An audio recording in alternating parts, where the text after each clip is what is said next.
آپ دیکھ رہے ہیں کہکشاں۔ آج آپ کے پاس کابلی پلاؤ جو کہ گرین ٹی وی پر آن ایئر ہو رہا ہے، اس کی ایپیسوڈ 4 کے کوئک ریویو کے ساتھ حاضر ہیں۔ عائشہ کے سسر عائشہ کی جلد شادی کی بات کرتے ہیں کیونکہ ان کی والدہ کافی بیمار ہیں۔ قیوم صاحب تو جلد شادی کرنے کے حق میں نہیں ہوتے، مگر حاجی مشتاق انہیں بات سمجھاتے ہیں کہ لڑکے والوں کی بات مان کر جلد شادی کر دینی چاہیے۔ اس طرح شادی کی جلدی تاریخ مقرر ہو جاتی ہے۔ لڈو بانٹنے کے لیے باربینہ عائشہ کی چھوٹی بہن کے ساتھ شمیم کے گھر جاتی ہے۔ شمیم یہ سن کر کہتی ہے کہ عائشہ کی شادی کی تاریخ تو مقرر ہو گئی ہے، اب تمہارے ابا جی یعنی حاجی مشتاق کی کب شادی ہوگی؟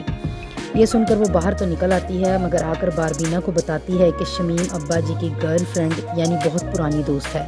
حاجی مشتاق صاحب اپنی دکان پر جا کر باربینہ کے لیے مہندی اور بارات کا جوڑا پسند کرتے ہیں اور درزی پر سلنے کے لیے بھی دے آتے ہیں اور سلوا کر لا کر باربینہ کو دیتے ہیں۔ سبھی لوگ اور باربینہ خود بھی اپنی شادی والے جوڑے دیکھ کر حیران ہو جاتی ہے۔ مہندی والے دن باربینہ پیلے رنگ کا جوڑا پہن کر حاجی صاحب کو لا کر دکھاتی ہے اور پوچھتی ہے کہ انہوں نے اس کا ناپ اتنا صحیح کیسے درزی کو دیا۔ حاجی صاحب بتاتے ہیں کہ جس ماں کی گود میں وہ پل کر بڑے ہوئے ہیں، ان کی ماں نے کبھی کسی کا ناپ نہیں لیا تھا اور ان کی سلائی میں کبھی کسی نے خامی بھی نہیں نکالی تھی۔ باربینہ ان سے ان کے کپڑوں کا پوچھتی ہے کہ کیا وہ ان کے لیے کوئی جوڑا پسند کر لے، تو حاجی صاحب اسے اجازت دے دیتے ہیں۔ مہندی والے دن جیسے ہی حاجی صاحب پیلے رنگ کا جوڑا پہن کر اندر داخل ہوتے ہیں تو سبھی گھر والے حاجی صاحب کو اتنے شوخ رنگ کے لباس میں دیکھ کر حیران بھی ہوتے ہیں اور خوش بھی ہوتے ہیں اور سارے ہی خوشی کا اظہار کرتے ہیں۔ حاجی صاحب کا ہاتھ پکڑ کر ناچنا شروع کر دیتے ہیں۔ پھر باربینہ بھی لڑکیوں کے ساتھ مل کر لڈی ڈالتی ہے، مگر باربینہ اپنے خاص پشتو انداز میں لڈی ڈالتی ہے اور جو سب سے ہٹ کر اور دل فریب لگتی ہے۔ غفار جو کہ شبو کا میاں ہے اور فوراً موبائل نکال کر باربینہ کے ناچتے ہوئے کی ویڈیو بنا لیتا ہے۔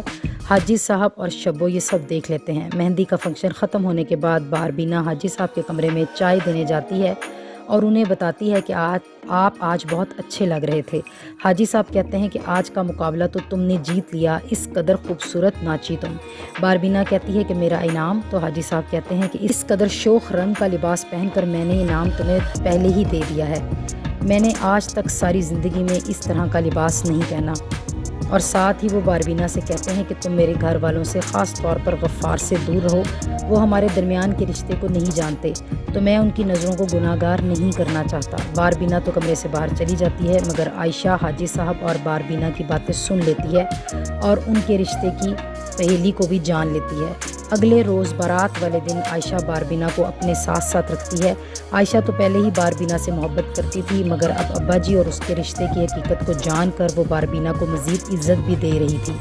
باربینہ بھی سرخ جوڑے میں کسی دلہن سے کم نہیں لگ رہی تھی۔ عائشہ باربینہ کا ہاتھ تھام کر اسے اسٹیج کے اوپر اپنے ساتھ آنے کا کہتی ہے۔ سب یہ دیکھ کر حیران بھی ہوتے ہیں۔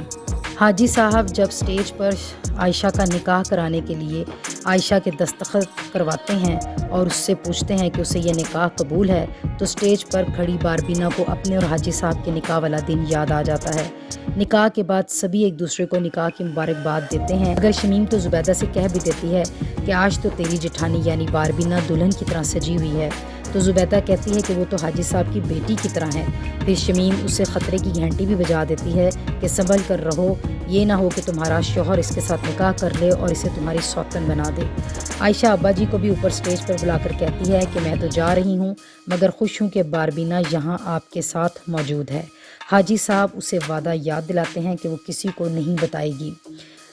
رخصتی کے بعد باربینہ رات کے وقت حسب عادت حاجی صاحب کو چائے دینے کے لیے جاتی ہے۔ غفار جو کہ اپنے کمرے میں بھی باربینہ کی بنائی ہوئی ویڈیو دیکھ رہا ہوتا ہے، وہ اپنی بیوی کو بڑے ہی طریقے سے کہتا ہے کہ باربینہ کے بغیر تمہارے بھائی جان مشتاق صاحب کا اب گزارا نہیں ہے، اگر باربینہ واپس چلی گئی تو وہ مر جائیں گے، اس لیے باربینہ کو یہیں ان کی خدمت کے لیے رہنا چاہیے، اور ساتھ ہی ساتھ وہ اپنے مطلب کی بات بھی کر دیتا ہے، اگر اس کی شادی باربینہ سے ہو جائے تو اس طرح سے باربینہ اس گھر میں رہ بھی جائے گی اور ان کی اولاد کا مسئلہ بھی حل ہو جائے گا۔ شوہر کی یہ بات سنتے ہی شبو ایٹم بم کی طرح